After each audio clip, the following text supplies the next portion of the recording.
firstly, let's just say that about the vaccines, it's an astonishing performance of modern science to turn out a vaccine or a series of vaccines in less than a year. So only with the incredible technology we have now could we ramp that up to start with. You're listening to Conversations at Government House, featuring interviews by the Governor of Western Australia, the Honourable Kim Beazley AC. Kaya. Professor Jeremy Nicholson heads the Australian National Phenome Centre, a centre that has never been more important than it is now, as WA, Australia and the world continue to deal with the ever-changing impact of COVID.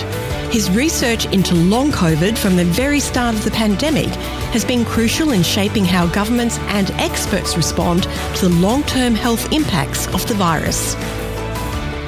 Well, it's my privilege to be here today in conversation with Professor Jeremy Nicholson. He's the Pro-Vice-Chancellor of Health Studies at Murdoch University. But in terms of the events and the things that we're most concerned with these days, he is also head of an extraordinary operation called the Australian National Phenome Centre. And he invented phenome centres, at least he had the first one, and that was at the University of London. And then he shifted the operation here to Murdoch University and adjacent to Fiona Stanley. I went out there for a briefing with the Premier a month or two ago. And the Premier said at the conclusion of it, not only is that the best health briefing I've ever had, it is the best briefing I've ever had.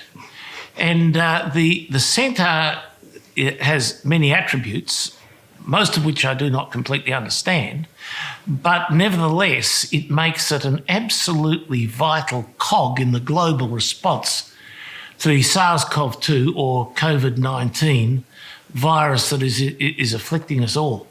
So it's unfair to characterise the centre as having that as its primary focus, because it does a multiple of other things. All of which are essential, really, for how we respond and operate the health system globally. But and I'm not going to go into them, but what has made me even more daunted in running this conversation is that somebody gave me a briefing note on everything that Professor Nicholson has done: gold medals, silver medals, research grants, a global chain, if you like, of adjunct professorships, extraordinary international involvements, and and then most cited, along with his associate, Professor Elaine Holmes, who's another noted figure at the Phenome Centre. Well, I just probably be a help, Professor, if you could sort of just indicate what a phenome centre is before we get into the serious business. Yeah.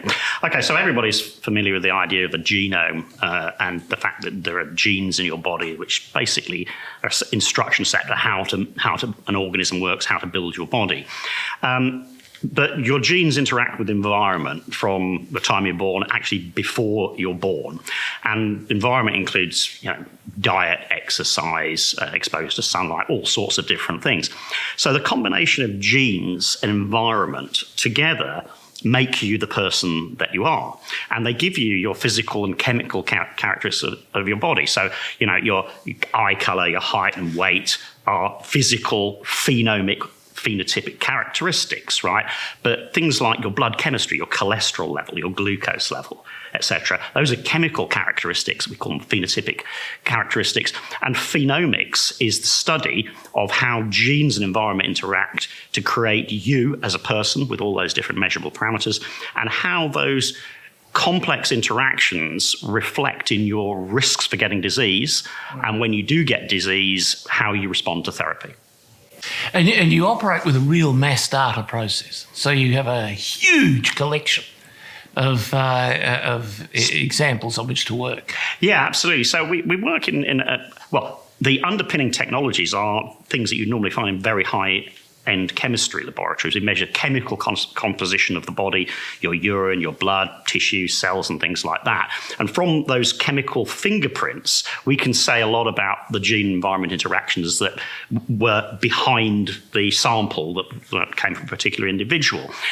So we have lots of different ways of modelling these complex data in relation to nutrition. Is a particular diet good for you, right? Personalised nutrition. We can look at different types of diabetes, the chemistry of that, and can we separate people into subpopulations of diabetics to optimise the therapy that goes with that particular subtype of the disease. So the technology and the approach that we have is completely scalable and translatable to any healthcare or any disease problem. One of your colleagues, I remember saying to me when I was first briefed on your centre, he said, we can map people so precisely that when you go into hospital in the future, the doctor will say to you as they put you to bed, "We've been expecting you." We shall see.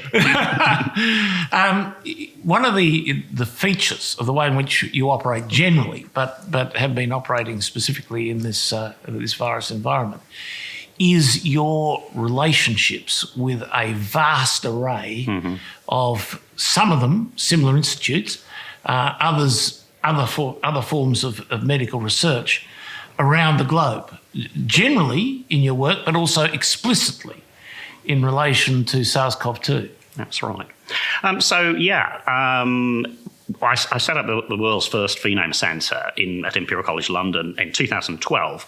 And I was at the time the head of the Department of Surgery and Cancer, so I had a very big clinical department. So we put that Phenome Centre directly into a centre that was dealing with cancer and surgery, on a day-to-day basis. We had a series of partner universities around the world that we'd worked with for a long time, and it became obvious that one of the things we could do is build Phenome Centres in different locations around the world that were built to the same specifications, so you can exchange the data between them. And so that means you can statistically power up medical biological experiments, but also you have a way of comparing let's call it the atlas of disease, right? So does diabetes in Singapore look like diabetes in London? Actually, they don't. They have different subtypes in there. So that was the aim. And there's a number of Phenome Centres around the world. There's one in Singapore, there's one in Fudan University in Shanghai, there's one in Hong Kong, etc. So when we started the work on COVID, which is a year ago now, we were really in there at the earliest stage. One of the obvious things to do was to reach out to our international partners and to start thinking about planning for COVID research so we could compare the results across the world. Now, of course, as you know, WA and Australia in general has been blessed by missing a number of bullets. So although we've had 29,000 cases, about 900 and something deaths, all of which, of course, are deeply regrettable. In fact, Australia's been very lightly touched. And, of course, our lab was all set up to go on COVID, and then there are no patients, right, or very few patients. So we've done a lot of work on patients that we've had access through and learnt an enormous amount about the disease. But we've been importing samples from Cambridge University, Harvard University, from labs in Spain, and there are more coming. So we've actually got one of the best collections of COVID samples in the world. In a place that has almost none of the disease. Well, that's the best of all possible worlds. Absolutely, absolutely. Yeah. You do it all, do the research in total safety. I mean, one of the things about the era in which we've lived with this particular virus is the capacity of geopolitics and politics domestic to impact on the way governments handle these issues. I mean, we've seen actually quite frightful performances in one or two countries of immense power, and we'd expected a far better health performance than actually has been had. And it's made me feel enormously sympathetic for the doctors, the scientists, obviously the frontline responders like the nurses as well, operating in an environment where a section of the political class is trying to demonise you. Another section of the political class is saying this doesn't exist. And it must have been for some of your colleagues elsewhere, particularly American friends, maybe sometimes British friends, to operate in this environment. It's been okay here, but operating in this environment for them and they're the ones you're interfacing with. Have any of them bothered to talk to you about it? Well, I talk to people around the world every week about COVID and other things, but mainly on COVID these days. But a colleague of mine at Harvard University, in the Children's Hospital, saying, we've got geriatric patients in here on, ventilated, and the paediatricians looking after old people, right?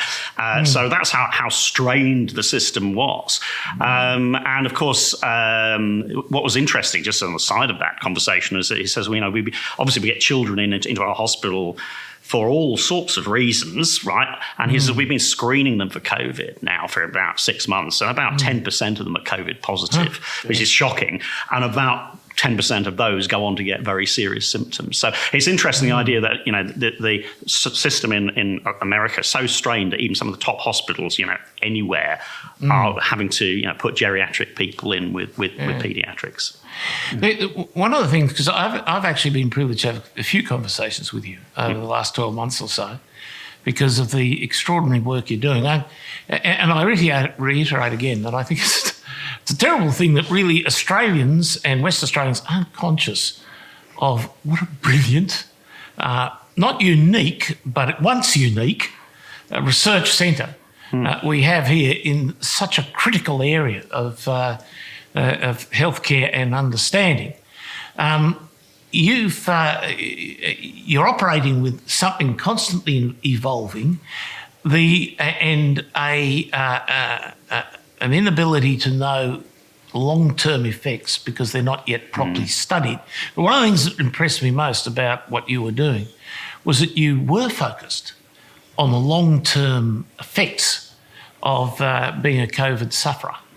From the start, we realised that this was likely to be an important problem, because when you've got a new disease like COVID, it takes everybody by surprise, and you're trying to find your way around it. But what you do is you look back for the scientific precedents, what you know about things that relate to it. It was obviously the original SARS, the CoV-1 strain of the virus. And what was known about that is that 10, 12 years after people had recovered, they still had significant levels of biochemical abnormalities. There were diabetics, a lot of people with liver dysfunction. And this virus is not the same, but it's the closest thing to it. So you might expect there to be some significant long-term effects. The really important difference, though, is that, although we didn't know this a year ago, is, of course, the number of people going to be infected. So we're 110 million plus now. And with the original SARS, you've got about 50, 60% of people with long-term effects. But the original SARS only had 9,000 odd people. Now you've got potentially tens of millions of people with long-term effects. So, and with a giant cost of the health burden, and not just the health of the population, but also the cost of this. And one of the things that this disease looks like it can do, it can accelerate diabetes, which is one of the last things we want. That's already out of control. You don't want something to put your foot on the throttle for that. So we've been interested in doing follow-ups. We've actually just completed a small study on WA patients who were mildly affected, and 3 to 6 months after they've recovered, about 50% of them still got symptoms. So we know it's there, for a significant number of people, and we're just trying to figure out the biochemistry of that at the moment. What symptoms go with which biochemical alterations? What does it mean? How do we use that knowledge to help mitigate the long-term effects of the disease? How can we then intervene at the personal level, knowing what we know from studying populations of people? And Cambridge University have done a huge and very important study at Edinburgh Hospital. We just shipped in a load of follow-up samples from them last week, and we start the analysis on that next week. And that's a very comprehensive study, so we'll get a lot of answers from that. I would have thought, since I've come to know of the research you've done and how enormously important it is as we plan through the future of our healthcare services, I worry enormously about the United States, frankly. They're our principal ally. Britain I worry about, but the Brits actually seem on top of it at the moment.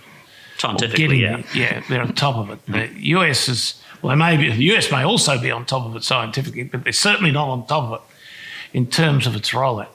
It seemed to me that the sorts of effects of a long-term character that you are beginning to put your finger on at the centre at Murdoch is important information in a debate that has become highly politicised. It ought to be useful information in a normal, sensible community, and